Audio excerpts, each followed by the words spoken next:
I had this bizarre dream the other night. It was labeled as a work of fiction, but for some reason I just couldn't stop reading. The hostess opened the door before I even had a chance to knock, as if someone had specifically told her to keep an eye out for me. My palms were slick with sweat against the strap of my purse. It had been 3 years of absolute silence, and then tonight my husband calls me. His voice sounded as gentle as a Sunday morning, asking me to come over, promising to make things right. I hadn't slept a wink the night before. All I could hear in my head was my daughter's laughter, a sound I hadn't heard in person for so long. My name is Dovie Boatwright, and as I walked into that restaurant, I was naive enough to believe my family actually wanted me back. The hostess didn't even have to lead me to the table before the sight hit me like a physical blow. 25 faces turned in unison to look at me. Cousins I hadn't seen in years, neighbors from 2 streets over, and total strangers I didn't recognize. The table stretched along the back wall, packed with people. There were lobster tails split open, glistening, and thin slices of wagyu laid out on white porcelain. At the end of the table sat a bottle of wine with a heavy gold label. It looked more expensive than the down payment on the first car I ever owned. Dwight was standing near the back wall, arms crossed, eyes fixed on some random spot on the floor. My own son couldn't even bring himself to look at me. "What is all this?" I asked softly, keeping the smile on my face, still hoping I had gotten it all wrong. Alton walked toward me with that same easy, warm stride he used to have back when we were young and he wanted something. It was as if there had never been a fracture between us. "It's Kendra's engagement dinner," he said. "We wanted you to be here." I looked past his shoulder, searching for my daughter, and found her 3 seats away. She was wearing a champagne-colored dress, also avoiding my gaze. An engagement. She was getting married. And I was finding out about it tonight, in a room full of strangers. I was the very last person anyone wanted to put on the list. Alton's smile never faltered. He leaned in close, his voice dropping to a whisper meant only for me. "You're picking up the tab, right? 4 words.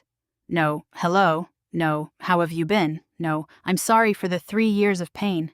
Just a bill waiting for me, as if that were the only reason they had summoned me today." I smiled. I nodded. Something inside my chest went quiet and still, the way a house feels right before a storm hits. In that moment, I finally understood why I'd received that call. It wasn't about love. It wasn't about seeking forgiveness. They had just remembered that I might still be a wallet they could pull from. I raised my hand and signaled for the waiter, moving with a calm I had never possessed in my life. He leaned down, and I whispered 2 sentences to him, so quiet that no one at the table could have caught a single word. He nodded, gave me a look that said he understood perfectly, and turned to walk away. I sat back down, smiling at my daughter, smiling at the cousins I hadn't seen in years. I let them talk, let them laugh, let them pour more wine, as if the night belonged entirely to them. 15 minutes later, the waiters returned, but instead of more food, they brought takeout containers. Every single plate was lifted and packed away. The entire table fell into a dead, shocked silence, everyone watching in disbelief as it unfolded.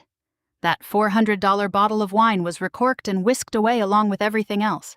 A young server stood at the end of the long table and announced, in a voice clear enough for all 25 guests to hear, "This dinner has been paid in full, and all the food currently on this table is being delivered to the Jefferson Avenue homeless shelter." The smile on Alton's face vanished instantly, as if someone had reached out and flipped a switch.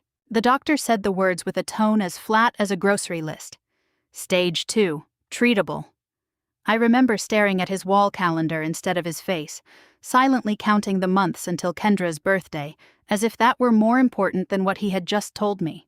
Alton drove me home that day, gripping my hand tight at every red light. He kept saying we would get through this together, just the 2 of us, like we had handled everything else in our 30 years of marriage. I believed him. I had no reason not to. The bills from the first round of treatment made my heart sink before the medicine even had a chance to work. Insurance covered some of it, but it was nowhere near enough. That night, Alton sat at the kitchen table with the bills spread out before him. He gritted his teeth and didn't say a word for a long time. "We'll figure it out," he finally said. But his voice had changed. It was flat, exhausted, a kind of exhaustion that had nothing to do with needing sleep.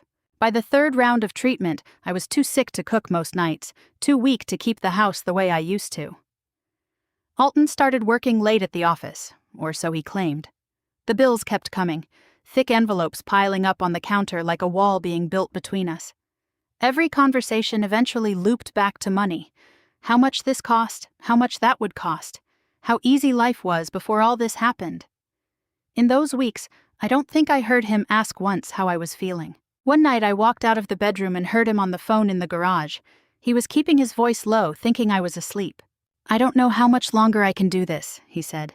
"She's becoming impossible to handle." I stood in the hallway, hand against the wall, the chemotherapy drug still circulating through my blood. I told myself he was talking about the bills. Just the bills, not me.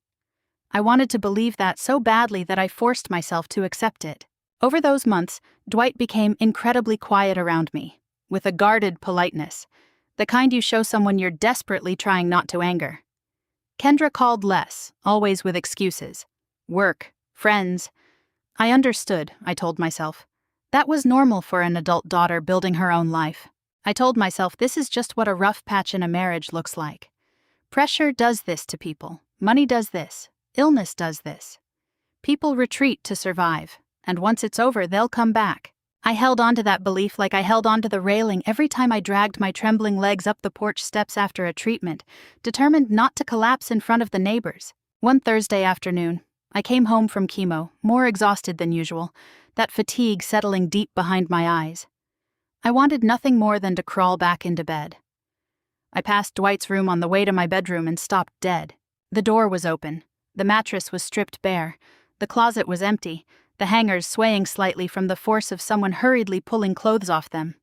His desk was gone. The photos had been taken off the walls, leaving faint square outlines where they had hung.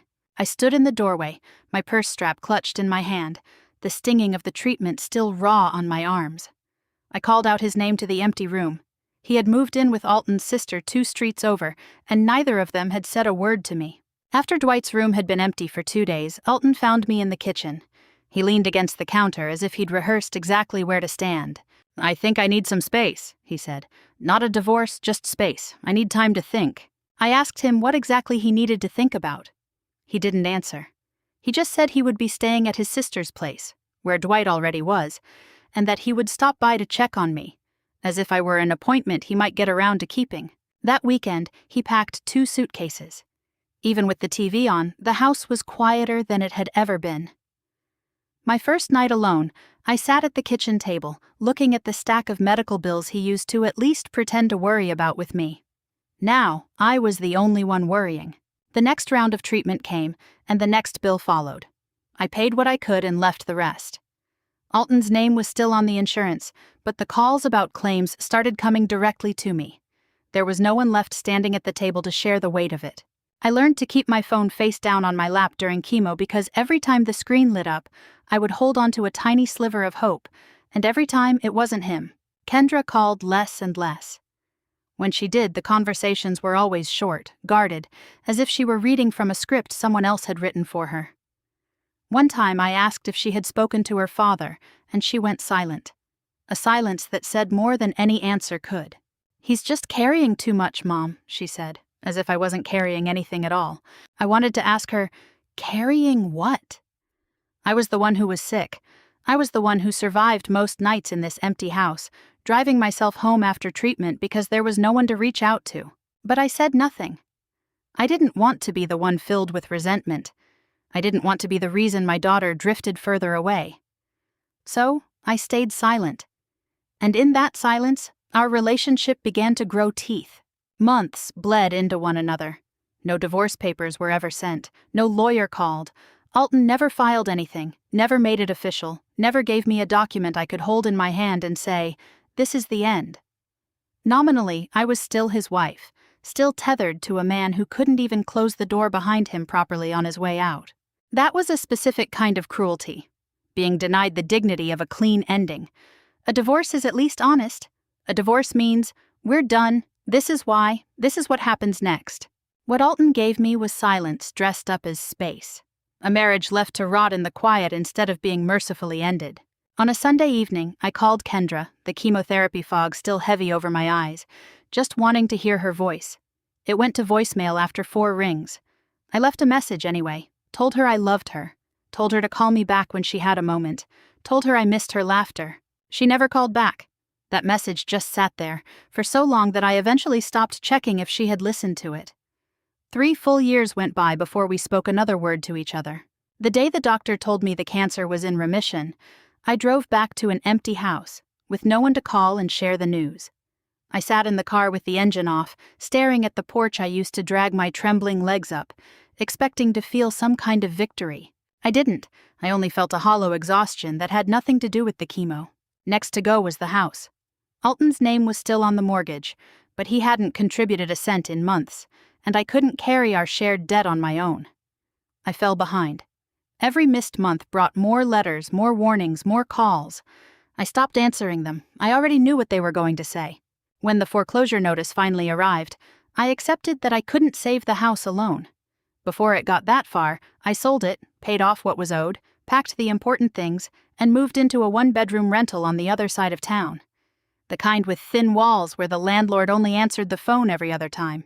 I told myself it was temporary. I told myself a lot of things that year just to survive each day. That spring, my birthday came around, and something inside me decided to try one more time. I called Kendra first. I sat on the side of a bed that wasn't really mine, boxes still piled in the corners of the room. The phone rang until it went to voicemail. I tried Dwight next. Same result. I sent them both a text. Thinking of you today, hope you're both doing well. I watched as the message went unacknowledged, watched the little read receipt appear. Still, no reply. I set the phone on my lap and sat there until the room went dark around me. Something in my chest finally accepted the truth I had been refusing to face all year. They weren't coming back, not because they were busy. They weren't coming back because they had decided I wasn't worth the effort. I cried that night. Through all the treatments, I hadn't let myself cry like that. This time it wasn't for my body. It was for the phantom of a family I had been trying so hard to keep alive in my head. That family I thought would come back to me once things calmed down. That phantom didn't exist. Maybe it never had. But reality didn't care about my grief. I needed work, and for a woman of my age, fresh out of treatment with a gap on her resume, work wasn't easy to find. I went to church that Sunday, more out of habit than faith. On the bulletin board by the door, half covered by a bake sale flyer, I saw it. A handwritten index card, looking for a live-in caregiver. Experience preferred but not required, good with people, patient. I stood there and read it twice. Patient. Whether I wanted to be or not, I had become very good at waiting. I told myself this wasn't giving up on my family. It was just choosing to live, rather than waiting by a phone that would never ring. Before I could think myself out of it, I tore the number off the card. The woman on the other end was named Birdie Lofton, 81 years old, a recent widow who needed someone to stay with her. My hands were shaking when I dialed. I had no idea I was about to meet the only person who would ever choose to keep me around. Mrs. Birdie's house sat at the end of a quiet street, small and tidy. The flowers along the walkway had clearly been loved once, but hadn't been tended to in a long time. I stood at the door with my only suitcase, knocked twice, and heard her voice through the screen door, sharp as a slap. I'm not dead yet, the door's unlocked. She sat in a high-backed chair in the front room. A thin woman with silver hair pulled back tight and eyes sharp enough to catch everything. She looked me up and down, from head to toe. Then she spoke. They send someone new every few months, she said. None of them last. I told her I had no intention of being one of the ones who didn't last. That's what the last one said, too. She turned her head to look out the window, as if I had already disappointed her. Over the next few days, I learned the layout of the house and her routines, where she liked her tea, what times she took her pills, and how she didn't like being touched without warning. I also learned she had no children, her husband was gone, and she had no one close to her, just a niece who called twice a year, usually on holidays, and always hung up in a rush. Mrs. Birdie never said it outright, but I could hear the subtext in everything she did. She had been left alone, just like me, only her process had been longer, quieter, stretching over more years. She tested me, like anyone who has been hurt before. She would ask the same question twice to see if my answer stayed the same. She would leave money on the counter just to see if it went missing. One afternoon, she purposefully told me she had lost her wedding ring, then watched silently as I spent an hour tearing the house apart looking for it, only to find it tucked away in a corner she had hidden it in herself. When I handed it back to her, she just nodded. She would snap at me over little things, the mug in the wrong cupboard, the tea poured too hot. As she did it, She kept her eyes locked on my face, and I think she was waiting for me to quit, or to snap back. I did neither. I had been through worse than the trials of a sharp-tongued old woman. Chemotherapy had taken more from me than her words ever could. By the third week of work, she asked me, out of the blue, why no one called to check on me. "I suppose for the same reason no one calls you," I answered. She didn't respond, but the look on her face shifted ever so slightly, like a door being cracked open. After that, the tests eased up. She started talking more about her husband, Otis, about the porch where he used to sit, about a life that had once been full and was now just her and four walls. On the evenings after I finished my work, I would sit with her. It wasn't part of the job. It was because the quiet in her house felt different from the quiet in my own. Her quiet held a person who craved company. Mine only held myself. Near the end of my 3rd month, she set down her tea, didn't look at me, and said, "It's obvious. You should just move in, stop running back and forth. I'll pay you for a full-time position, not just hourly." Her casual tone almost made me laugh. It was like she was handing me the last piece of pie, not a chance to be needed again. "I'll think about it," I told her, even though I already had my answer. After more years than I care to admit, someone finally chose to keep me around. Not out of obligation, not out of guilt, but because she wanted me there. 14 months drifted by before I knew it, the way good time always does. Calm, steady, until you look up and realize how much has passed. I knew Mrs. Birdie's body the way I had known my own during treatment, which pills had to be taken with food, which ones she'd try to skip if I wasn't watching. The exact level to pour the tea so it wouldn't slosh in her trembling morning hands. I drove her to doctor's appointments, sat in the waiting room with her, supported her arm on the days her knees felt weak. She slowly opened up to me, like a woman who had kept her guard up for a lifetime. She told me about Otis, gone for 11 years, about how he used to sing off-key in the shower loud enough to wake the street. She told me she had wanted children but couldn't have them, and how her niece, Patrice, had been the closest thing to a daughter she ever had, until life turned that relationship into something thin and transactional. "She always calls me when the bills are due," Mrs. Birdie said one evening, stirring her tea slower than usual. "The irony isn't lost on me." I didn't say anything. I didn't need to. I knew exactly what it felt like to watch a relationship turn from comfort into a calculation. Patrice eventually noticed me. One Sunday in early spring she came over, the small living room filled with the scent of cloying perfume, her eyes sweeping over me like she was appraising the furniture. She waited until I was in the kitchen to lower her voice, but the house was so small I heard every word. "Don't you think this is weird?" she said. "A stranger in your house, getting this close to you this fast." 14 months isn't fast, Mrs. Birdie said calmly. "And she isn't a stranger. She's the one who's been here. You only show up twice a year and only when you need something." Mrs. Birdie didn't raise her voice. She didn't have to. "Dovie is here every single day. She has never asked me for a thing." Patrice didn't stay long after that. Her goodbye was stiff and cold, and she shot me a venomous look on her way out, as if my mere presence was an affront to her. I went back into the living room after she left. Mrs. Birdie looked at me, a look of resolve I'd never seen before. "Don't let her get to you," she said. "She's been waiting her whole life to get something out of me. You never have. That's the difference, and she knows it, which is why she doesn't like you." I sat across from her, feeling something that had been tight in my chest for a long time finally begin to let go. No one had defended me like that in years. No one looked at me and decided, just because of my presence and my company, that I was worth keeping. I took it in carefully, like testing the ice before you put your full weight on it. We kept our routine through the rest of that spring. Mrs. Birdie was still sharp-tongued, clear-headed, and entirely herself. Until one morning, almost exactly 2 years to the day after Alton had packed his bags and walked out my door, I brought in her morning tea and found her struggling to sit up. Her breathing was quick and shallow, the color drained from her face in a way I had never seen. The ambulance took 11 minutes. I sat on the floor by her bed, clutching her hand, counting down every minute. I told her to breathe slow, told her I was right there. At the hospital, the doctors used words like cardiac event and stable. I sat on a plastic chair in the hallway until a nurse finally let me in. Mrs. Birdie had told them I was her live-in caregiver and the person she wanted notified, so no one questioned why I stayed. I wasn't sure what to call the relationship I had with Mrs. Birdie anymore. I stayed at that hospital just like I stayed at her house every day. I kept watch most nights, leaving only to shower and change, then hurrying right back. The nurses started saving a chair specifically for me. One nurse kindly asked if I was her daughter. I told her no, I was just the person who stayed. The first week, Mrs. Birdie's condition fluctuated. On a day when she was doing better, she asked me to close the door and sit by the bed. Her voice was weaker, but it still held that same sharp clarity. "A week before I got sick, I called my lawyer," she said. "Had him come straight to the house." I told her there was no need to think about those things now. "I'll think about whatever I please," she said. "I'm telling you now so you won't be too surprised later." A moment later, she scrutinized my face. We ironed out all the details.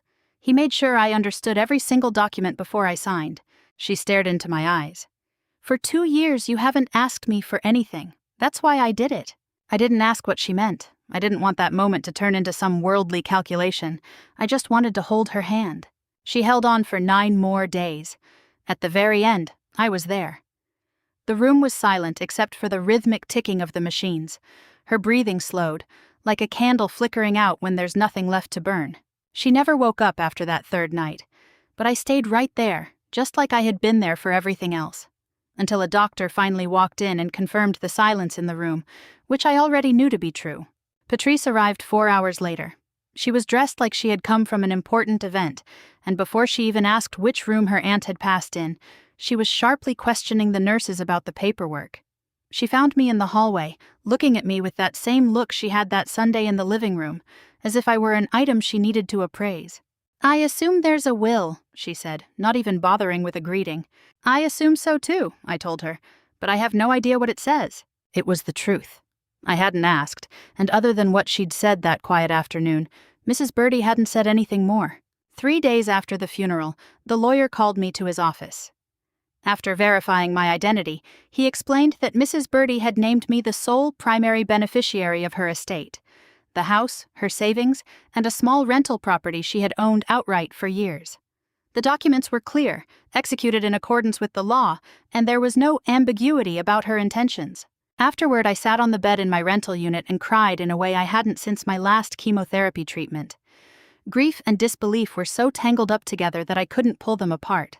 I hadn't stayed for this. I stayed because no one else would.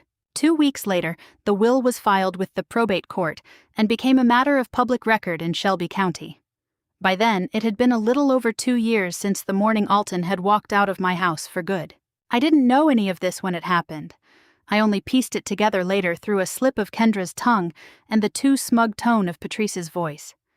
But this mess has played back in my head so many times that I can recount it as if I were standing right there in the room. Patrice mentioned her Aunt Birdie Lofton's passing at a family gathering. Her tone was more of a complaint than a mourning, saying the probate might drag on for months because Birdie had more than one property in her name. A few days later, Dwight was at his aunt's kitchen table, helping her look up an old property dispute that had nothing to do with me. Something about a boundary line and a distant cousin. Before they were finished, Patrice mentioned again that Birdie's estate was likely already in probate. Dwight, purely out of curiosity, pulled up the public probate records for Shelby County to see if a filing had been made. It had an estate, a house, savings, a rental property, all listed under Birdie Lofton's name. And in the clear notation of the probate file, the name listed as the primary beneficiary was mine. He didn't even finish reading the file before he called Alton. "You aren't going to believe this," he started, his voice quiet, the shock still settling in. Then, he read out the list of assets, his voice picking up speed, like a man realizing he'd found a treasure far more exciting than caution. Alton didn't answer right away. Knowing him, I'm sure he sat there in silence for a while. For 2.5 years, he had been nurturing his resentment, telling himself that I was nothing but a burden, that his leaving was justified. Resentment is a hard thing to let go of, even when the ground beneath your feet shifts. "How much?" he finally asked. "The exact number." Dwight read the figures again, this time slower, as if he wanted his father to feel the full weight of the numbers. Whatever guilt they might have felt over missed birthdays, unreturned voicemails, and 3 years of silence evaporated during that call. I imagine that guilt faded away as quietly as anyone's does when they know exactly what they want, replaced by something colder and, to them, much more useful. "She won't just hand the money over," Alton said, "not after everything that's happened." "She doesn't need to know we're going after the money," Dwight said. There was a pause on the other end, a pause I can visualize so clearly even though I wasn't there. Alton was calculating the idea in his head, the way you test the strength of a ladder before you climb it. "We need a reason to get her back," he finally said. "A reason she can't refuse. One that looks like it's for the sake of the family, not for the money." Another pause. "And before we make our move, we need to know exactly what we're dealing with." 2.5 years. Since he walked out my door with 2 suitcases and not a single word. And that conversation, calculated, careful, dressed up as a simple family plan, was the first time they had taken a real interest in me. Not in my health, not in my recovery, not in those empty years I spent rebuilding a life from nothing. Only because Dwight read the numbers on that estate list to his father slow enough for him to understand exactly what they had missed out on. I learned about this part after the fact, just like I learned the rest. It was Kendra who finally confessed it to me when she couldn't carry the weight of it alone. She told it so clearly that I could recount it exactly as if I had been there. Kendra's engagement gave Alton the cover he needed, a celebration instead of a confrontation, something that looked like a family affair. It fit perfectly into his plan. He had Dwight sit at his sister's kitchen table and lay it all out. I had this bizarre dream the other night. It was labeled as a work of fiction, but for some reason, I just couldn't stop reading the novel it described.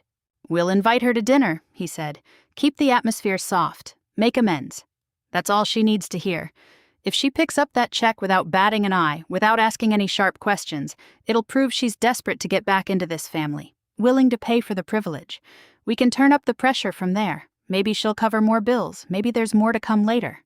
"What if she doesn't pay?" Dwight asked. Alton didn't even pause. "Then we know exactly where we stand, and we change our strategy. The dinner is the soft approach," he added. "If she shuts that door, then we start looking at all our other options." Kendra found out the truth almost by accident.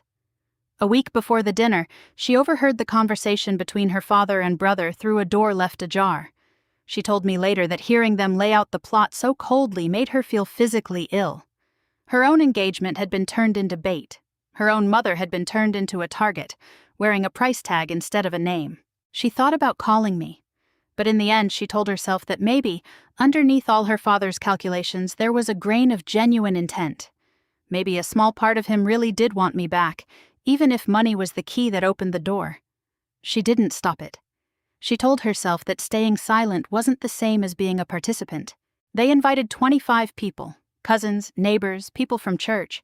These were people who wouldn't ask why an engagement celebration was being turned into such a massive, expensive display. Alton personally chose the restaurant, the kind with white tablecloths and a wine list without prices.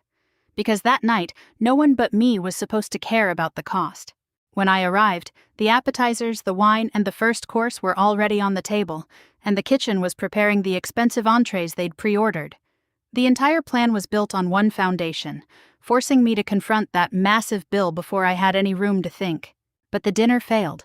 It wasn't until after the fact, when it was clear I wouldn't be slipping back into my old life quietly, that Alton started calling lawyers. Kendra told me he met with someone who specialized in marital property.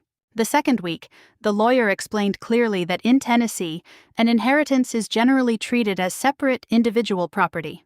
But because we had never filed for divorce, the lawyer suggested there was room to argue depending on how the assets were handled.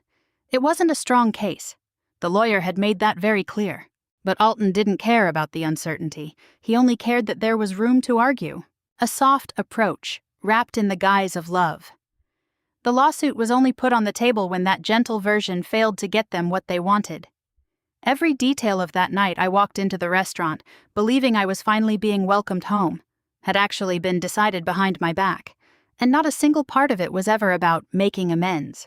By the next morning, the story had spread through the family like any other scandal. It moved so fast that with every retelling, the story became more twisted.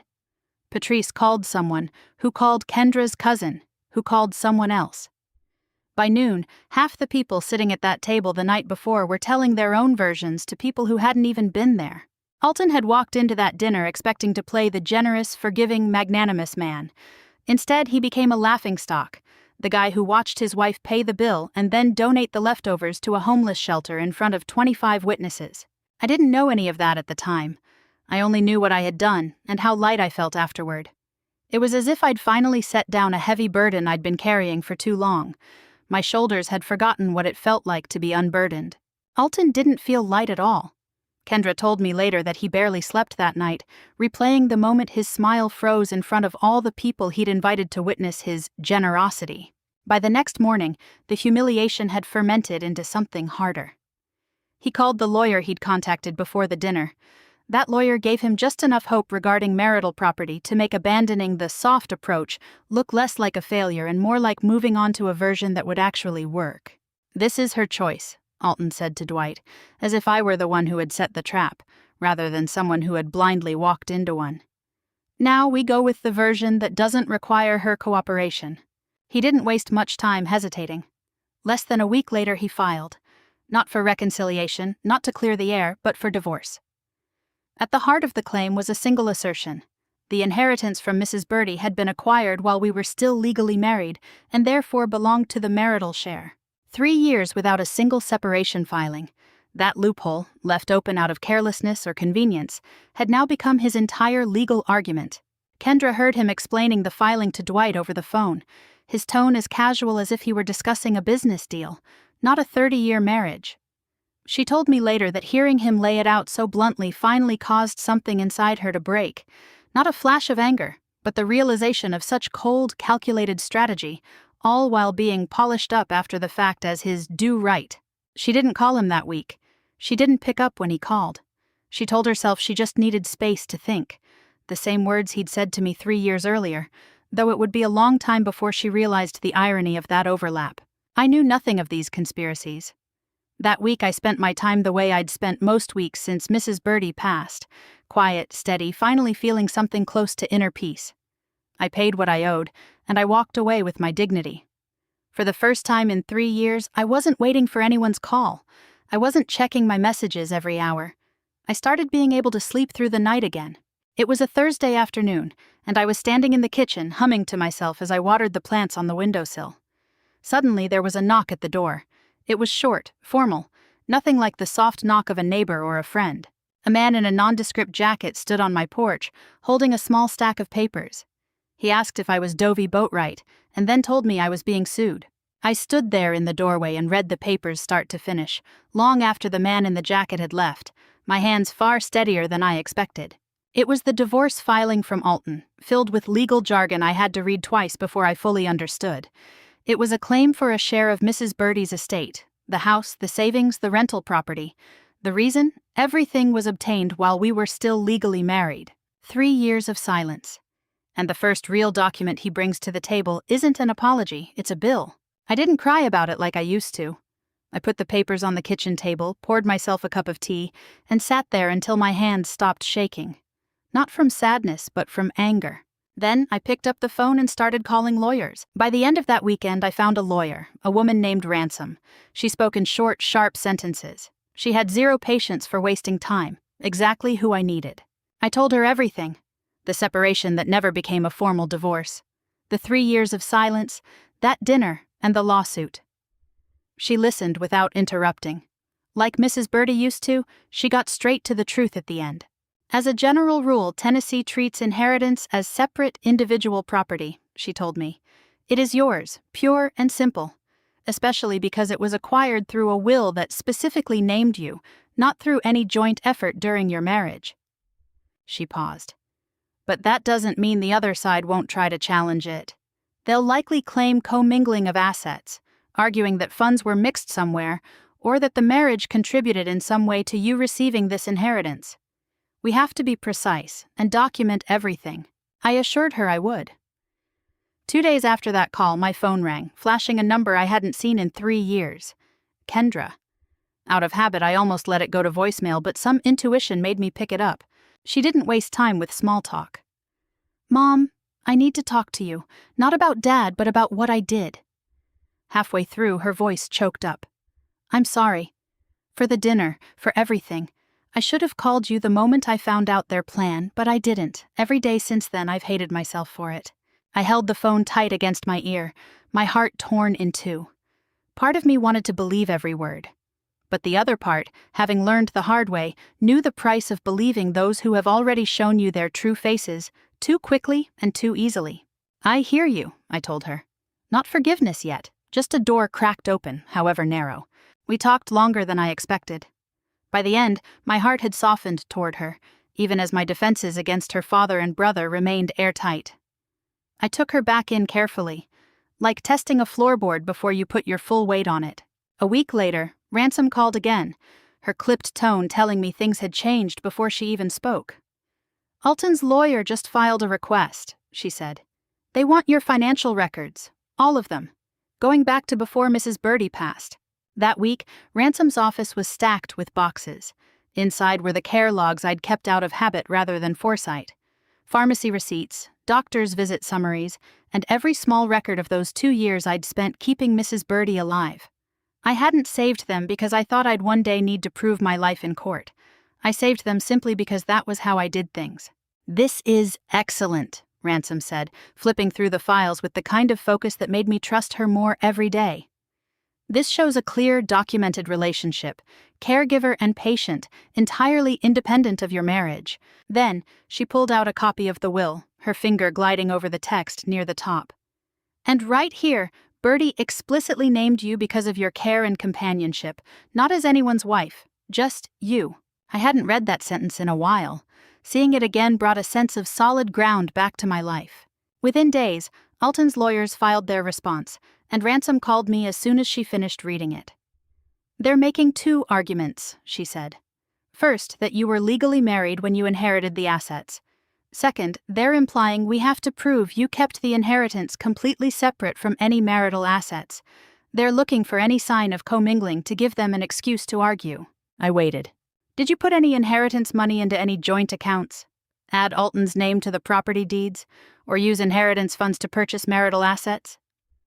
"No." "Good." I could hear her flipping papers on her desk. "Then their position is still very weak. You weren't living together during that period. No shared finances, no evidence that he contributed to your relationship with Mrs. Birdie or the estate itself. I think they're just hoping the cost and stress of a lawsuit will force you to settle." She wasn't wrong about the exhaustion. Some mornings, I could feel it creeping in. That familiar fatigue from the treatment years, the kind that made giving up look almost reasonable. But I had given up too much in this life. I was never going to give up again for something that was supposed to be mine. Halfway through the week, Kendra called, her voice much steadier than our first conversation. "If it comes to that," she said, "I will testify in court that you and Dad were completely separated. I saw it happen. No one in that house contributed a single thing to the relationship you built with Mrs. Birdie." She paused. "I should have said this a long time ago. I won't be silent anymore." After the call ended, I held the phone to my ear longer than I needed to. Something in my chest let go, for the first time in a length of time I couldn't measure. One of my children had finally chosen me over that comfortable silence. It didn't erase the hurt of the past 3 years, but it was real, and it was given voluntarily. I let myself accept it, without the defenses I'd had up for everything else lately. However, Dwight, watching his father's case grow increasingly untenable from the sidelines, had a different plan in mind. If Alton's claim collapsed, he wasn't going to get anything. The money he'd been counting on from the moment he read my name in the probate filing would be out of reach. He wasn't about to walk away empty-handed. A week later, Ransom called me again, this time with a different kind of tension in her voice. "There's a new suit," she said. "Not Alton, Patrice." I learned later that Dwight had personally contacted Patrice. The 2 of them found common ground in the least surprising place. Money neither of them deserved. They had both suddenly become convinced that they were entitled to a piece of it. Dwight told her his father's case was a long shot, and maybe the better strategy wasn't to argue how much I owed the marriage, but to challenge the will itself. If the will wasn't valid, then the money wasn't mine at all, and there would be nothing left to fight over. Patrice didn't need much convincing. She hired a probate lawyer in less than a week. Before filing anything, the lawyer did what any experienced attorney would do. He pulled the estate file, reviewed the probate records, and hunted for any vulnerability that could support a challenge. He found one. While reviewing the file, he noticed an affidavit attached to Mrs. Birdie's will that had been re-executed a few days after the initial signing because the first had contained a typo. The corrected affidavit had been filed properly, but because of that, the dates on all the documents didn't perfectly align. That alone wasn't enough to invalidate a will. But combined with Mrs. Birdie's age and the fact that I was her live-in caregiver, Patrice's lawyer argued that it constituted grounds to question whether the will had been properly executed and whether it was the result of undue influence. When Ransom called with the news, her voice was tighter than I'd ever heard it. "This time it's different," she said. "Alton's claim was flimsy from the start, but this claim presents issues the court actually has to review. It doesn't mean they'll agree, but we have to provide a strong response." I felt the floor beneath me sway slightly. Hearing that, in the quiet of that evening, I let myself imagine the worst outcome. Losing the house, the savings, everything Birdie wanted to give me, just because of paperwork that suddenly seemed much more complex than I'd imagined. But I didn't dwell on that fear. I'd already lost a husband, a house, the voices of my children on the phone, and I'd survived every single time. I was not going to let a clerical error finish what 3 years of cold-blooded silence couldn't.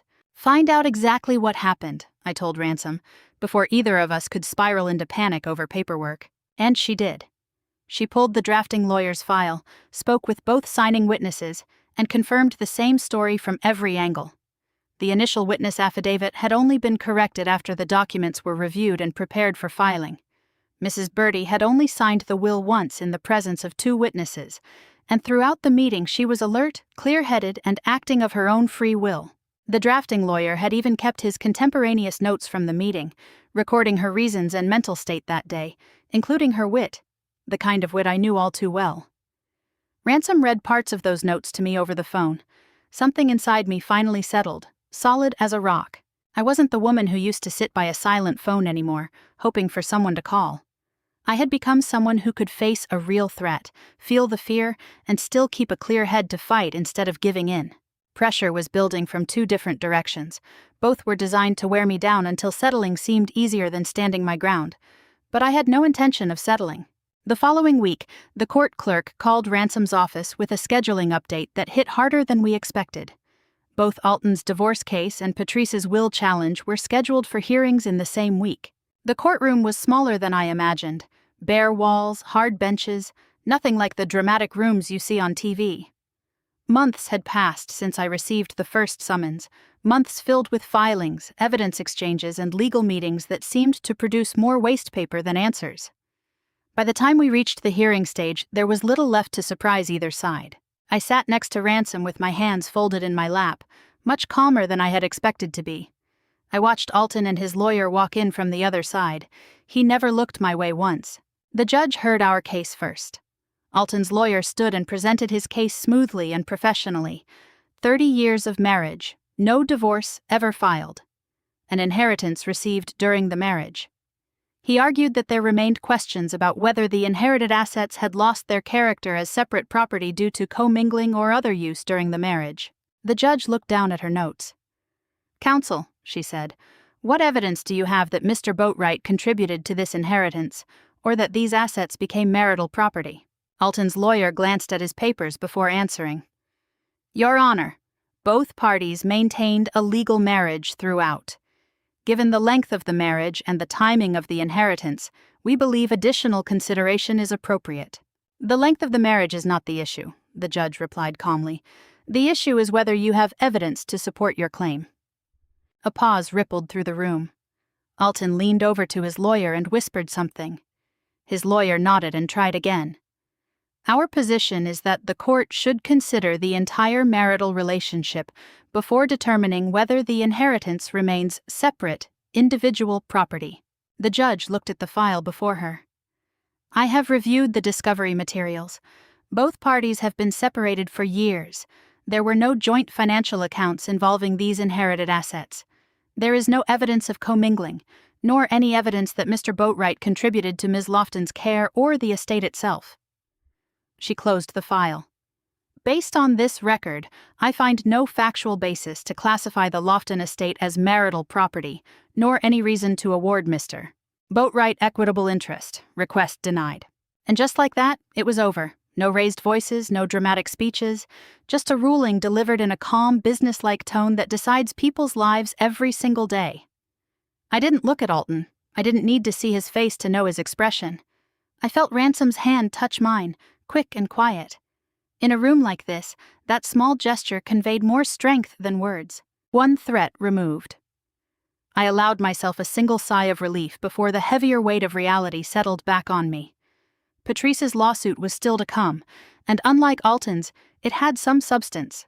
A thread a lawyer could actually pull. Before I had fully recovered, the judge was already reaching for the next file. "Next case," the bailiff called out in a flat, procedural voice. "Estate of Bertie Lofton, Patrice Lofton versus Dovie Boatwright." Patrice's lawyer stood up with much more confidence than Alton's. He opened with the date discrepancy on the witness affidavit, like he'd found a crack in a dam.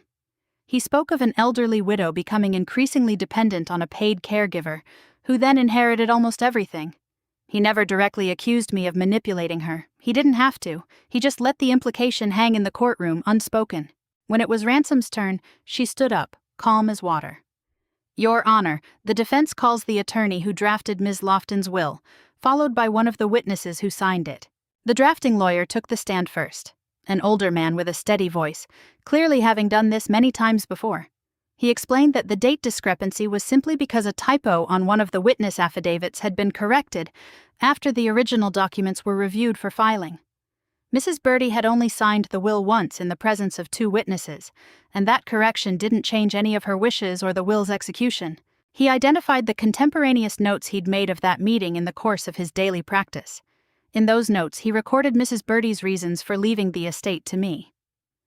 "Dovie has never asked me for anything in 2 years," he wrote after they spoke. "That is exactly why she is getting everything." The second witness was the young notary, who confirmed the same without hesitation. She remembered it as a routine signing, a clear-headed client, 2 witnesses present, and nothing that caused her concern. Then, Ransom submitted 2 personal letters Mrs. Bertie had left for her lawyer in the months before she passed. Both were kept in his file along with the estate documents. In them, she explained in her own words why she chose me as her beneficiary, leaving no doubt that it was entirely her personal decision. The judge read the letters quietly for a few minutes, then looked up.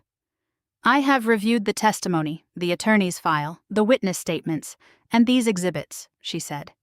"Taken together, they show Ms. Lofton's consistent intent. I find no evidence of incapacity, undue influence, or improper execution of the will." She turned to Patrice's lawyer. "Do you have any evidence other than speculation to support your challenge?" He didn't. "Challenge to the will dismissed," the judge said. "The estate will be administered according to the will." I walked out of the courthouse and into the ordinary daylight. Cars drove by as if nothing had happened. Then I saw Kendra waiting on the steps. She stood with her arms crossed as if she were trying to hold herself up. The remaining issues in the divorce didn't take long to resolve. The court confirmed that the Lofton estate belonged entirely to me. The marriage was officially ended, and Alton didn't receive a cent from Mrs. Bertie's estate. Dwight quietly lost all the hope he'd built around that money. And Alton ended up with nothing, left only with a broken plan built on dollar figures instead of a wife's name. "I want a real chance," Kendra said. "Just the 2 of us, not through me trying to reach them." I studied her face for a long time before answering. The way I'd once studied Mrs. Bertie, the way I'd learned to study everyone. "There will always be a place for you here now," I told her, "but only you." As for everyone else's doors, they had been slammed shut the very night they tried to force me into a seat at a table where I hadn't been invited. I had a strange dream one night, a fictional story that felt so vivid I couldn't stop reading, even though I knew it wasn't real. My throat tightened. Theodore had been carrying this burden alone, trying to protect me. He wrote it all down instead of saying it out loud, perhaps because he didn't want to frighten me, or maybe because he couldn't fully accept the truth until it was too late. In his final journal entries, his handwriting changed. Tighter, more erratic, as if he were racing against time. Eldridge mentioned the warehouse audit today. His tone was a warning, implying that if he wanted to, he could make anything disappear. People, numbers, it could all be handled if necessary. Then came the last entry, 2 days before the phone call that destroyed my world. It was shorter than everything that came before, no explanation, no context, just a frantic thought he never got to finish. "I think he knows, I know." I stared at those words until they blurred, unable to tell if I was trembling from grief or because a bone-chilling cold was settling into my marrow. Theodore hadn't died in an accident. Theodore had died in fear. I called Marquis first. If anyone deserved to know the truth about his father's death, it was my son. He came over that evening with his wife, Denise. No, not Denise. My apologies. He brought his wife behind him as he walked in. I sat them down at the kitchen table, the exact spot where I had read that fabricated report 3 days earlier. I handed him the journal. I watched his face as he read his father's handwriting, waiting for that same chilling realization to hit him. It never came. "Mom," he said, closing the journal gently, as if it were a fragile artifact rather than raw truth. Dad was working 12-hour days. People get paranoid when they're exhausted. This doesn't prove anything actually happened. He wrote that Eldridge knew he discovered something, but what? He didn't even say. Marquis, Mom, you just lost your husband. Your mind is looking for an escape from this pain, and now it's locked onto a story that feels more logical than just an accident. Something inside my chest shut tight. A door I hadn't realized was still open slammed closed. "So, you think I made all of this up?" "I think you're grieving. There's a difference." I wanted to throw the journal at him. Instead, I just sat there and asked the one question I needed an honest answer to. When have you ever known your father to write down things that weren't true? Marquis didn't answer. He looked at his wife, as if asking for permission to feel anything other than certainty. His silence told me more than his words ever could. By the time the memorial service began, I had learned to keep the journal to myself. I watched Marquis move through the house, accepting condolences, playing the part of the steadfast son, while I stood by the kitchen feeling like a stranger at my own husband's funeral. One of Theodore's aunts patted my hand, murmuring something about God's plan. A colleague talked about how well-liked Theodore was, and how shocked everyone still was. I nodded along, offering that polite smile your face learns to wear when your heart isn't participating. Then the atmosphere in the room shifted. I felt it before I even saw him. Conversations died down, and heads turned toward the front door. Eldridge Tatum stood in the doorway. He was wearing a charcoal suit, holding a bouquet of white lilies, looking as perfectly rehearsed as if he'd been practicing in a mirror. "Karen," he said my name softly, with an almost intimate tone. Before I could decide whether to welcome him, he walked straight across the room toward me. He handed me the lilies and let his hand rest on my forearm for a moment, a touch far too familiar for a simple gesture of comfort. "I am so sorry for your loss. Theodore wasn't just an employee to me, he was like family." The words from the journal flashed in my mind. He wasn't hiding it anymore. "You're very kind," I said, taking the flowers and stepping back, careful not to draw unnecessary attention. Eldridge watched me, his gaze lingering longer than necessary for a condolence. The warmth in his eyes had nothing to do with sympathy. The intrusion wasn't enough to make anyone else in the room suspicious, but I felt it. Behind him, Marquis watched the entire scene with an expression I couldn't decipher. The morning after the memorial, I drove to the county sheriff's office. The journal sat on the passenger seat, as if leaving it at home would make it lose its nerve. Detective Roy Pickens met me in a small, stale room that smelled of burnt coffee. His tie was loosened, and he looked like he'd already decided this conversation wasn't worth the effort of looking professional. I laid the journal on the table and explained everything one by one. The strange visits, the necklace on the porch, the warning about the audit, and the final lines that still left my hands cold every time I read them. He flipped through about 4 pages before closing it. "Mrs. Whitfield, I understand you're going through a very difficult time. I am not confused by grief, Detective. I am telling you that my husband wrote that a man knew he'd discovered a secret, and 2 days later, he died in that man's warehouse." "But discovered what?" Pickens leaned back. I heard an echo of Marquis' tone in his voice, and my jaw tightened. "There are no specific allegations here, other than mentioning Eldridge's name. And for what it's worth, Eldridge has been fully cooperative with our investigation. Your investigation ended in less than 4 days, just because you decided the surface evidence pointed to an accident. Equipment failure was confirmed by the safety inspector. I understand you want there to be more to the story. That's a common reaction when people can't accept a loss. It doesn't mean it's true. There wasn't a single witness on the list. 40 employees on that shift and not one saw anything? The warehouse is a massive facility, ma'am. Everyone works in different zones. I felt the conversation being politely but firmly shut down, just like the one with Marquis. Like someone slowly closing a door, making sure you don't realize your fingers are still caught in the frame. "Can you at least reopen the case just one more look?" "The case is closed, Mrs. Whitfield. I'm sorry for your loss, but I can't reopen an investigation based on an unverified personal journal entry. I put the journal back in my bag and left, feeling emptier than before. This was heavier than grief. At least with grief, people offer sympathy. This was different. This was someone gently telling you that the only thing you were certain of was completely, utterly wrong. Halfway down the hall, I realized I'd left my scarf in the waiting area. I turned back. That was when I heard him through his half-open office door. He was on the phone, his voice even lower than before. She came in with a journal. No, nothing I'd consider actionable. I instinctively froze. Yeah, she's still convinced it's more than it looks. He paused. No, there's no change to the case. Another pause. I've already spoken to the company lawyers. If they reach out to you again, tell them the file is still closed and there are no new issues to handle. He listened for a moment, then replied, I don't think this is going to make waves. Even her family thinks she's just having a hard time letting go. A low laugh followed. Right, if anyone reaches out, let me know. The line went dead. I stood frozen in the hall, having completely forgotten my scarf. Maybe there was an innocent explanation for that call. Maybe not. I knew police departments communicated with company lawyers after workplace fatalities, but the ease in his voice, the familiarity, and his firm guarantee that the case would never be reopened, it hit me like a boulder. Whether he had crossed legal lines or simply decided Theodore's death wasn't worth another look, one thing was cruelly clear. Someone connected to Tatum Logistics had total influence over Detective Pickens. In that calm, professional call, I realized just how far Eldridge Tatum's reach truly went. One Tuesday, Eldridge appeared at my door without warning. He held a casserole dish, acting as if he'd suddenly become a thoughtful, domestic man.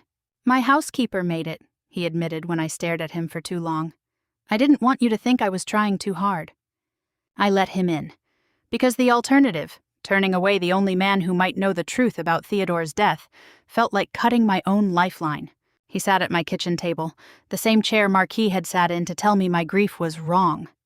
Eldridge looked entirely too comfortable. I'm worried about you, he started once the small talk died down. Financially, I mean.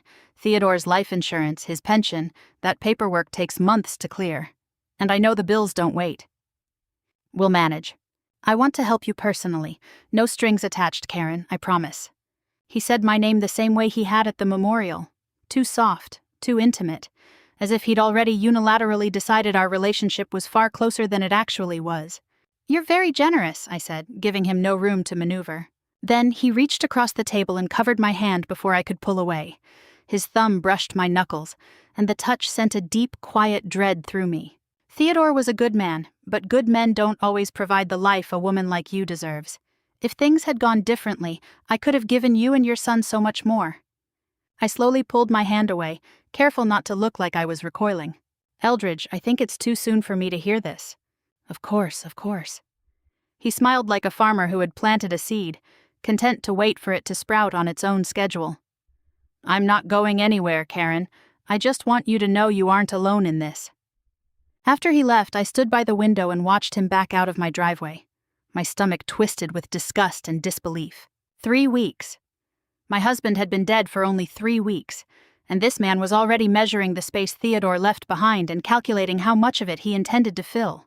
I wanted to slam every door, refuse his calls, return his gifts, and tell him exactly what kind of woman he was dealing with. That would have felt good. That would have been the real me. But Pickens had sealed the case file. Marquis had blocked his ears. The only person who moved in Eldridge's world, the only person who could access his hidden secrets, the only person who might one day get careless and let something slip, was Eldridge himself. If I pushed him away now, I'd be closing the only door to the truth. He'd just find someone else to charm, and the truth about what happened to Theodore would be buried forever in the closed file Pickens had promised. I hated that reality. I hated it, but I understood it with cold clarity. Standing by the window, I felt something inside me go quiet, a level of calm that grief could never provide. 4 days later, Eldridge called. His tone was light, as if Tuesday's visit had been nothing but neighborly kindness. There's a dinner party on Friday. A small group, just a few business partners. I want you to be there, Karen, as my guest. I stood in the kitchen with the phone to my ear, looking at the chair where he'd sat, and I felt a mechanism inside me shift gears. I'd love to go, I said.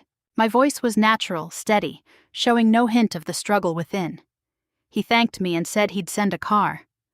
After I hung up, I stood there for a long time, just breathing, feeling the weight of what I'd just agreed to.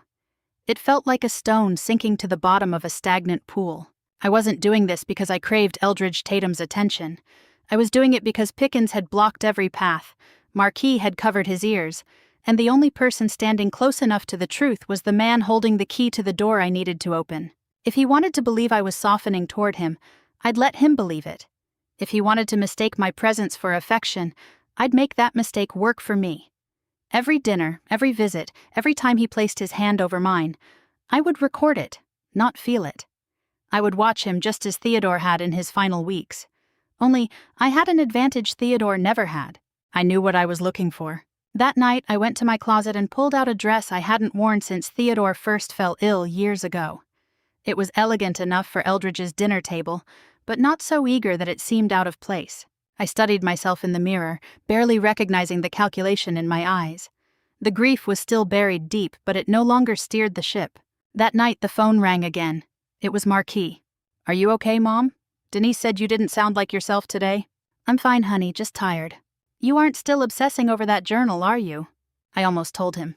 The words were on the tip of my tongue. "I'm having dinner with Eldridge on Friday. I'm doing it on purpose. I'm going to find out what he did to your father." For a moment, I wanted my son to know I wasn't crazy, that I had a plan, that I was still the strong woman who raised him. But I saw his face at the kitchen table, remembered how he'd looked at his wife instead of answering me, and how he'd closed that door on me without even raising his voice. If I told him now, he'd try to stop me. He'd say it was dangerous, foolish, maybe even call Eldridge himself to warn him that his grieving mother was losing her mind. "No," I said instead. "I've let all that go. I'm just trying to move forward." "Good," Marquis sounded so relieved. "That's all we want for you, Mom."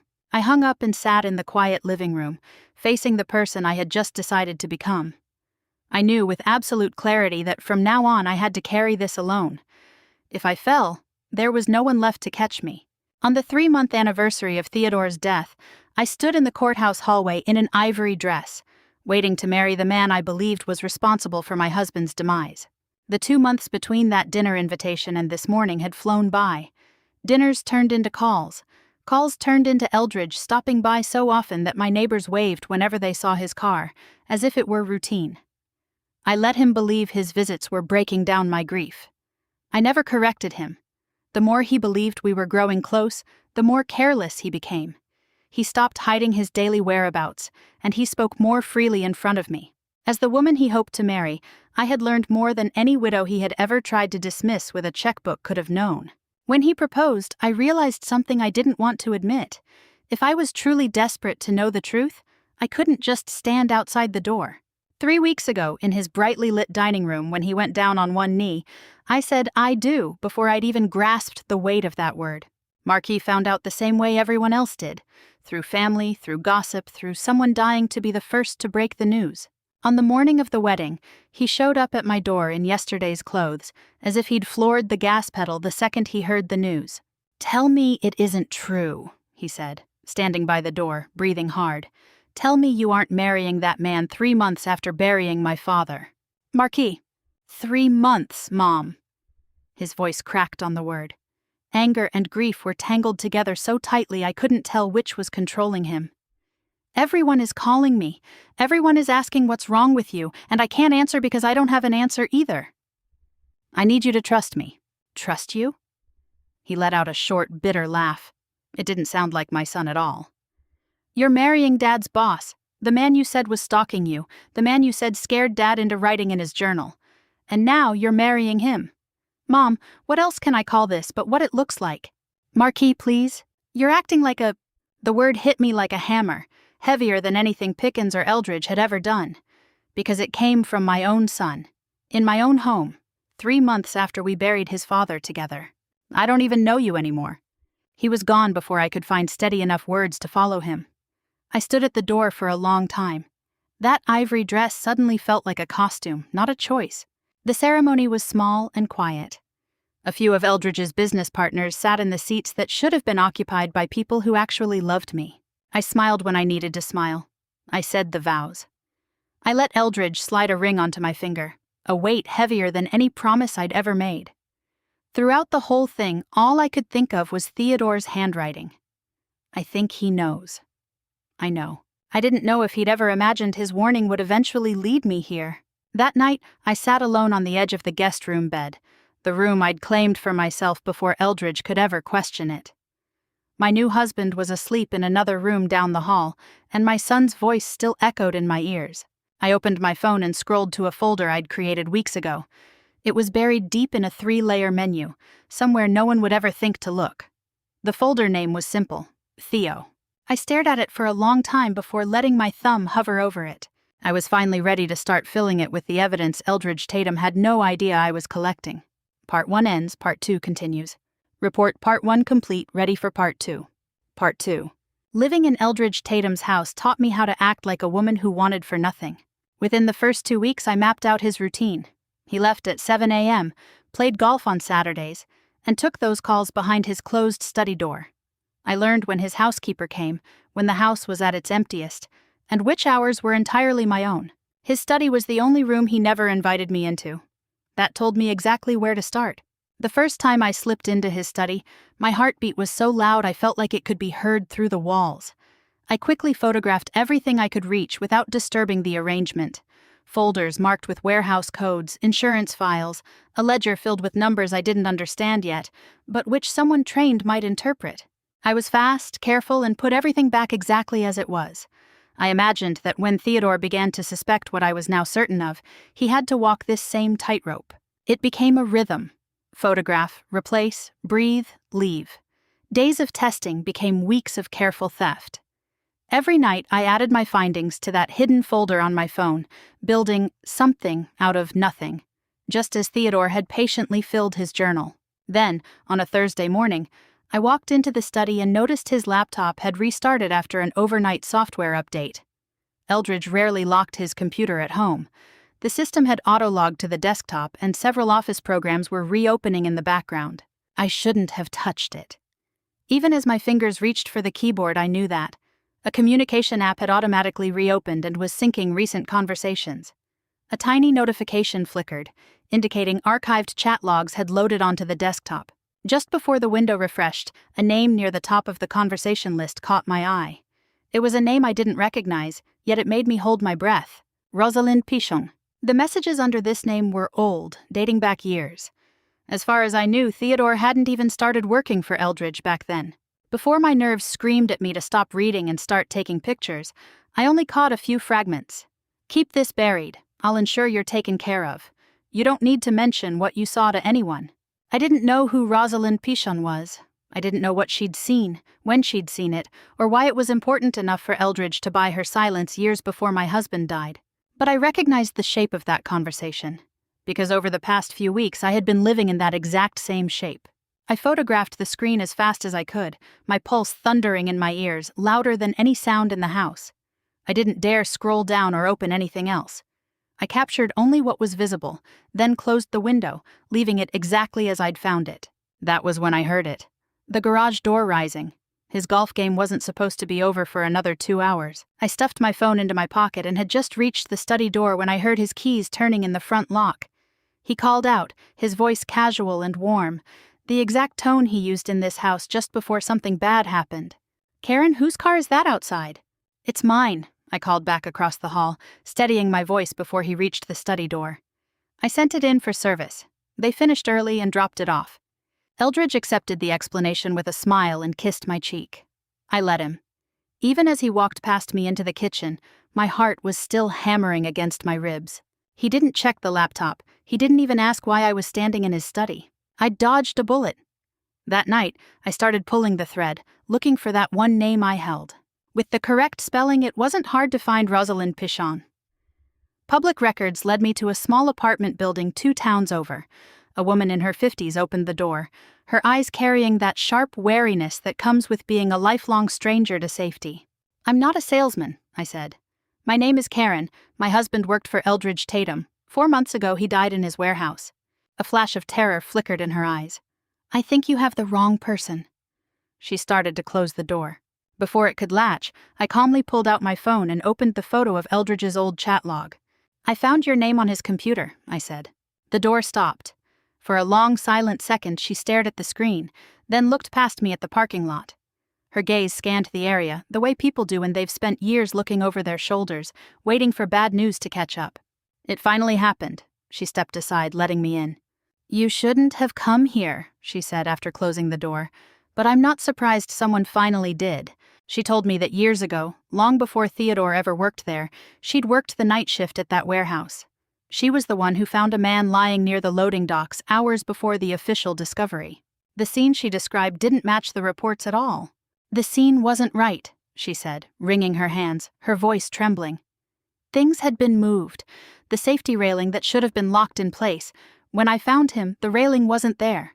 But an hour later, when the supervisors finally allowed someone to call the police, the railing was back." "What happened to the man, the one you found?" "He died 3 days later. Internal injuries. They called it an accident, the exact same thing they said about your husband." She looked at me steadily, as if she'd carried the secret alone for too long and speaking it aloud was a relief. 2 days after the incident, Eldridge came to see me personally, saying he was very appreciative of my discretion. Before I could say I'd be discreet about anything, he stuffed an envelope into my hand. "You took it." I had 2 children and a mortgage to pay, and that man already had the police, the lawyers, and half the county in his pocket. What could I do? What could I fight him with? My testimony against a file that was already closed? She choked on the last word, the shame of years resurfacing. "When I heard about your husband, I told myself it was just a coincidence. I lied to myself for months." "Was it a coincidence?" Rosalind shook her head slowly. The look on her face confirmed everything I'd suspected since reading Theodore's final entry. The blurry shadow finally had a shape, a clear name, and a witness willing to speak the truth aloud. "He's done this before," she said. "Theodore isn't the first."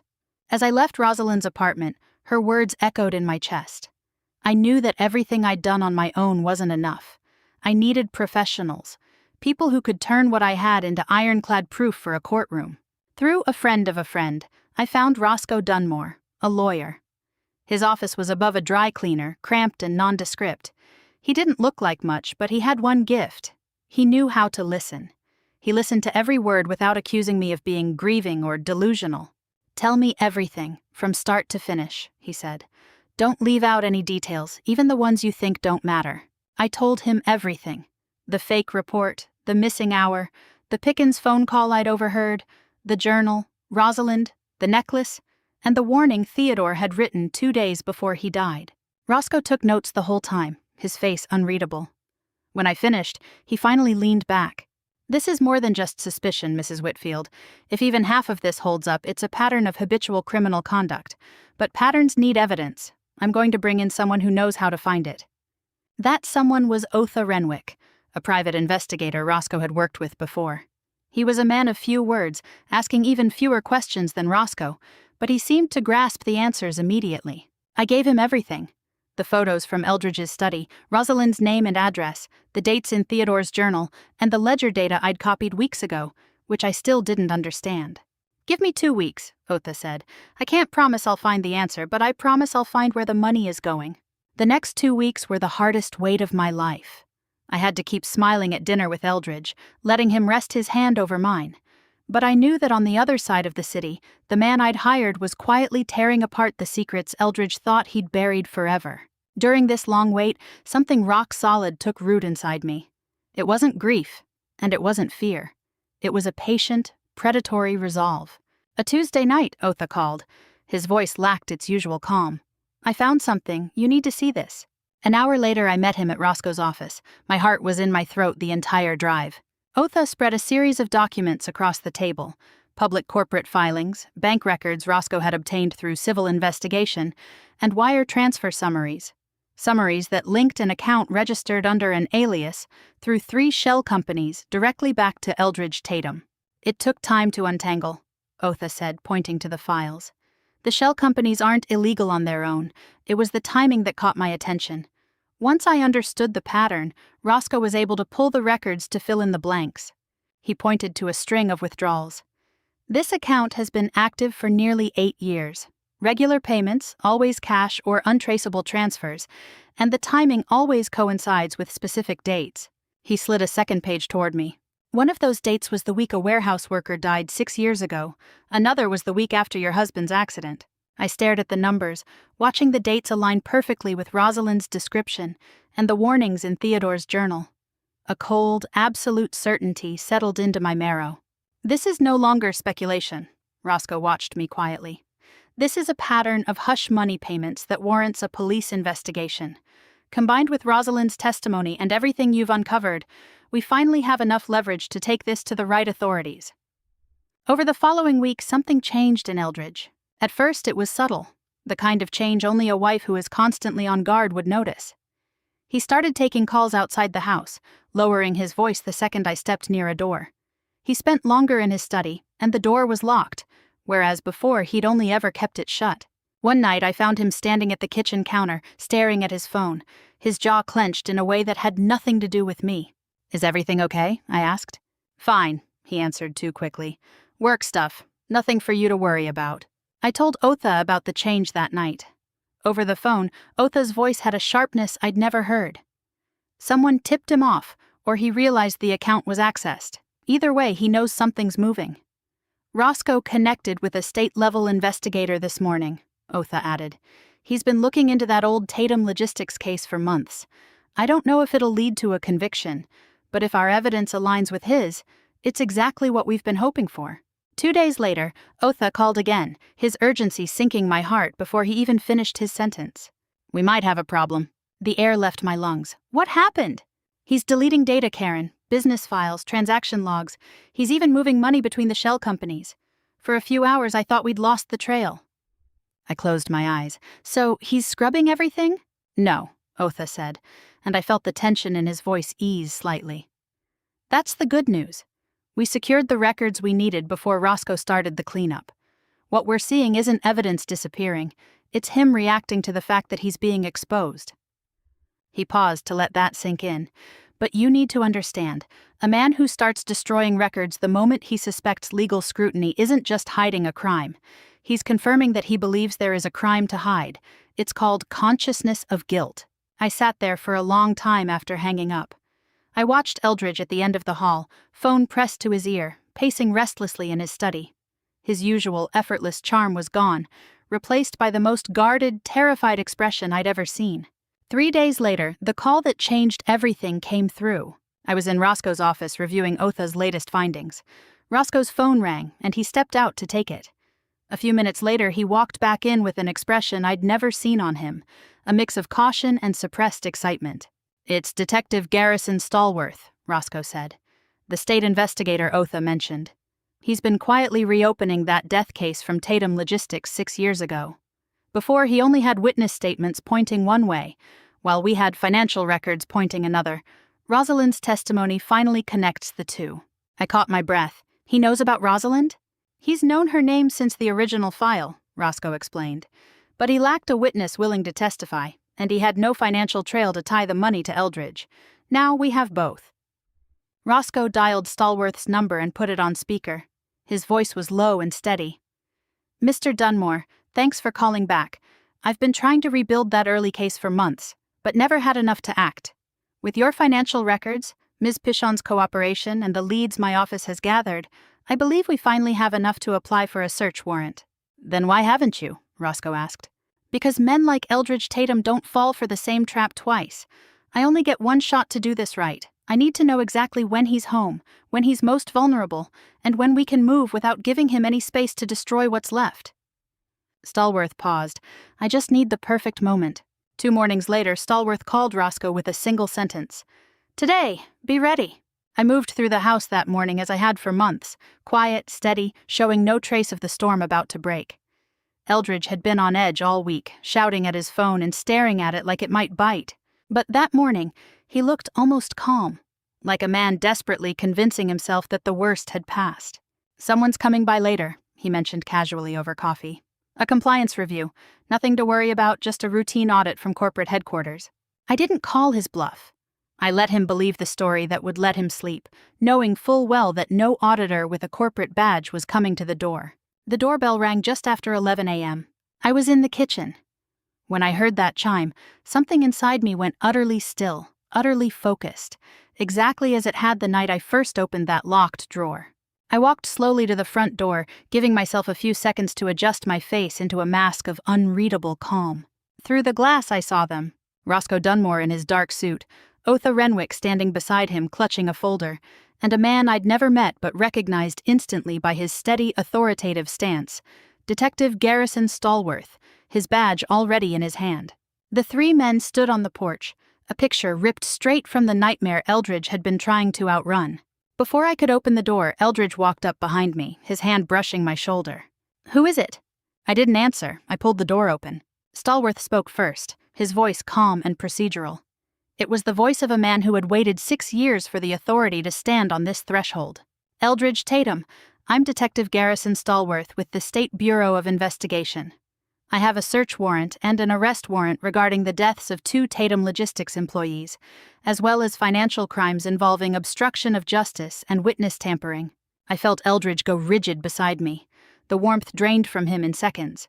He had expected an auditor with a folder, not a badge, a warrant, and the stifling authority of a detective who finally had him trapped. There must be some mistake," he stammered. For the first time, his voice cracked at the edges. The color left his face so quickly, it was as if a physical force were pulling it from him. He turned to me, searching my face for the comfort he was used to finding there. "Karen, what is this? Tell them how ridiculous this is." I said nothing. I just looked at him. I really looked at him, the way I'd been watching him in secret for months. I thought of Theodore's handwriting, Rosalind's trembling hands, and every wire transfer Otha had tracked, all leading back to this man standing beside me, futilely begging for my salvation. That salvation would never come. Eldridge said my name again, softer, almost pleading. I didn't answer. I stepped back from the door. Without a word, I let the 3 men walk past me and into the mansion he'd built on the silence and blood of others. They didn't spend long in the house that morning. Stallworth's preparation had been patient and ironclad. 3 days later, the warrants turned into formal charges, and the news hit the headlines before I even had to explain it to anyone. Manslaughter, involving 2 deaths. Obstruction of justice. Witness tampering. Money laundering disguised as business expenses for years. The financial records Otha had recovered, the very ones Eldridge had been frantically trying to scrub in his final days, became the backbone of Stallworth's case. Stallworth said that without those, he never would have closed it. The deletion attempt hurt him more than the records themselves, Roscoe told me from his desk. This was where it had all started months ago. In law, it's called spoliation. When a man destroys evidence the moment he feels watched, even if there isn't an eyewitness in court, a jury sees it as proof of guilt. And Rosalind. She was going to testify. She was terrified, but now that the case was strong enough to protect her, she was willing to stand up instead of yielding to another bribe. Roscoe pushed a folder toward me. "This brings us to your part. I'm filing a lawsuit on Theodore's behalf. It's a wrongful death and fraud claim, naming you as the lawful claimant. Eldridge concealed what he did to your husband, destroyed records to cover the truth, and profited from that silence for years. The law has clear penalties for that kind of harm, completely separate from your marriage." I sat in silence for a long time.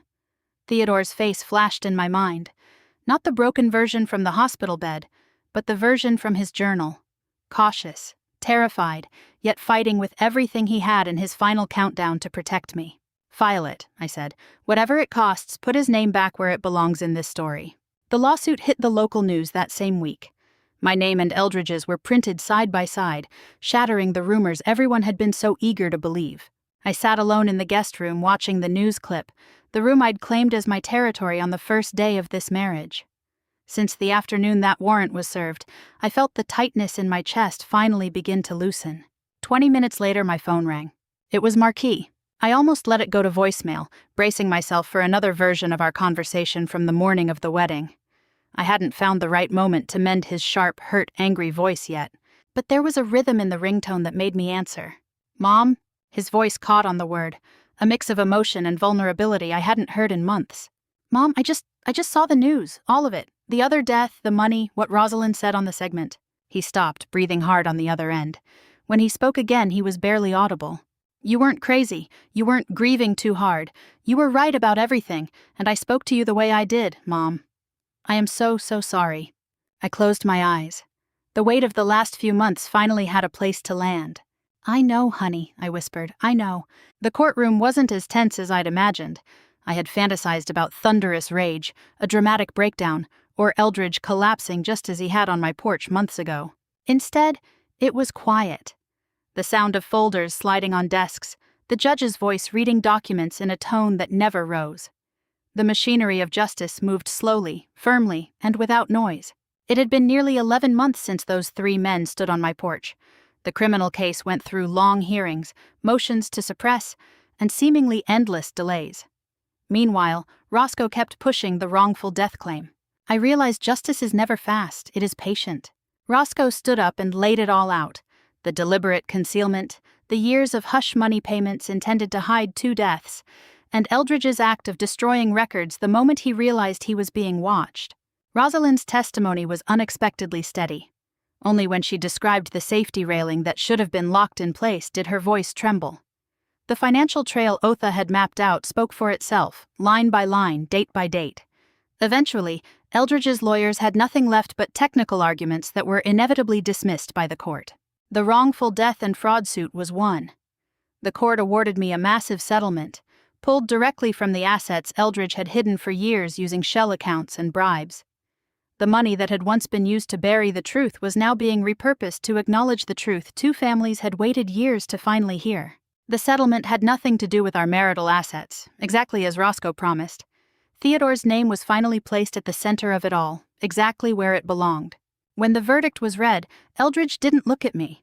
He stared straight ahead, his face holding the same dead, hollow expression he'd worn the day the police arrived. When I looked at him, I felt nothing. No joy in victory, no lingering anger, only emptiness.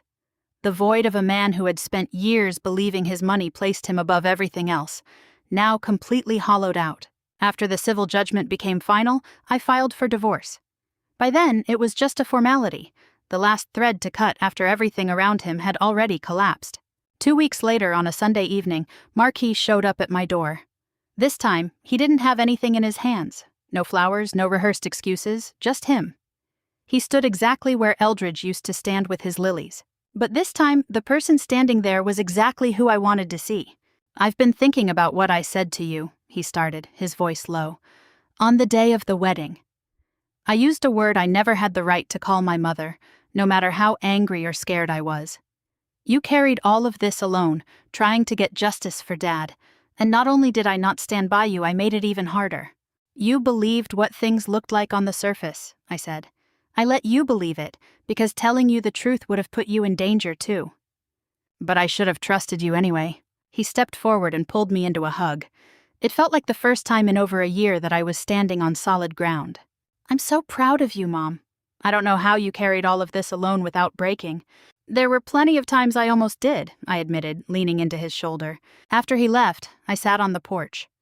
The golden dusk settled quietly over the street. I thought about every voice that had doubted me along the way. Marquis at the kitchen table, Pickens in his cramped office, and Eldridge, who until the very last second was convinced I was the kind of woman he wanted me to be. They had laughed at my marriage as a foolish decision. Now, they called me the woman who made him pay.